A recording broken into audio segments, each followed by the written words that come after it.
பொங்கலுக்கு நாங்கள் பாரம்பரியமாக எங்கள் வீட்டில் எப்படி சக்கரை பொங்கல் வெங்கல பானையில் தயாரிப்போம் அப்படிங்கிற வீடியோ தான் உங்கள் ஸ்க்ரீனில் தெரியுது. முதல்ல 1/4 கப் அளவு பாசிப்பருப்பை மிதமான சூட்டில் பொன்னிறமாக வறுத்து எடுத்துப்போம். ஒரு வெங்கல பானைக்கு மஞ்சள் குங்குமம் தடவி அதை அடுப்பு மேலே வச்சுடுவோம்.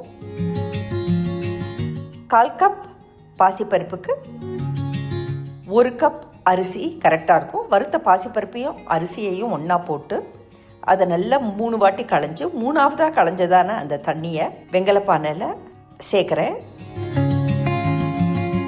1 கப் பச்சரிசி, 1/4 கப் பாசிப்பருப்பு, வறுத்ததான பாசிப்பருப்பு, அது ரெண்டையும் அந்த தண்ணி ஒரு கொதி வரைச்சி சேர்க்குறேன். டோட்டலாக 1.25 கப் அரிசி பருப்பு கலவைக்கு 5 கப் தண்ணி அண்ட் பால் சரியாக இருக்கும். கடைசியாக சில கிரெயின்ஸை அப்படியே வெங்கலப்பானையை சுற்றி இறைவனை வேண்டிட்டு அது உள்ளே போடுவோம். 1 கப் அளவு பாலை நான் குங்குமப்பூ போட்டு ஒரு 2 மணி நேரத்துக்கு முன்னாடியே காய்ச்சி ஆற வச்சுருக்கேன். அதையும் அப்படியே சேர்ப்போம். ஸோ 1.25 கப்புக்கு 4 கப் அளவு தண்ணி, 1 கப் அளவு பால் கரெக்டாக இருக்கும். இது அப்படியே பொங்கி கொதித்து கொஞ்சம் வழியணும்னு பெரியவங்க சொல்லுவாங்க. அதனால் நாங்கள் வழிய விடுவோம் அப்படியே பானை மேலே. அப்போ குடும்பத்தில் மகிழ்ச்சி பொங்கி வழியும் அப்படின்னு சொல்லுவாங்க. அதனால் இப்போ பொங்கி வழிஞ்சாச்சு. பாதி அளவுக்கு அரிசியும் பருப்பும் அந்த தண்ணிலையும் பால்லையும் வெந்து வரைச்சி 2.5 கப் அளவு வெல்லம் நறுக்கி வச்சுருக்கேன்.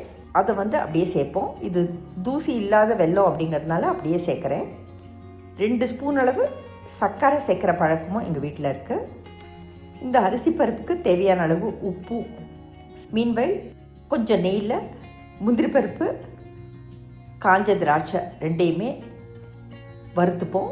முந்திரி பருப்பு நல்ல பொன்னிறமாக ஆகணும். காய்ந்த திராட்சை நல்ல பலூன் மாதிரி உப்பி வரணும். இது அப்படியே எடுத்து தனியாக வச்சுப்போம். கடைசியாக சக்கரை பொங்கல் மேலே போடுறதுக்கு இன்னொரு பேனில் கொஞ்சமாக நெய் போட்டு அதில் 1.25 கப் அரிசி பருப்பு கலவைக்கு 4 டேபிள் ஸ்பூன் அளவு, 4 heap full of tablespoons அளவு ஃப்ரெஷ்ஷாக துருவிய தேங்காய் துருவல் சேர்த்து நல்லா அதை அப்படியே மிதமான சூட்டில் பொன்னிறமாக வறுத்துப்போம். நொடுப்புற அரிசி பருப்பை வெல்லத்தோடு நல்லா அப்படியே கலந்து விட்டுப்போம். அது 3/4 அளவு வெந்தாச்சு. ஸோ இந்த ஸ்டேஜில் நெய்யில் வறுத்த தேங்காயை சேர்த்தாச்சு.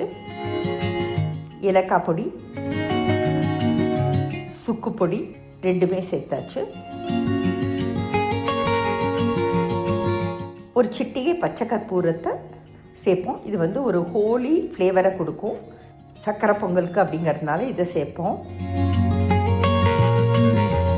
நல்லா அப்படியே கலரி விட்டு ஃபுல்லாக எல்லாம் ஒன்று சேர வெந்து வந்த உடனே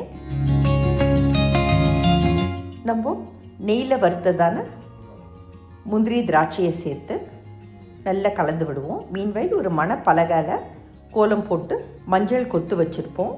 நல்ல வெந்து வந்ததான இந்த சக்கரை பொங்கலை அந்த வெங்கல பானையோட அப்படியே இறக்கி அந்த மணப்பலகை மேலே வச்சு அதை அப்படியே சூரிய பகவானுக்கு நைவேத்தியம் பண்ணி பாரம்பரியமாக பொங்கலை எங்கள் வீட்டில் கொண்டாடுவோம்.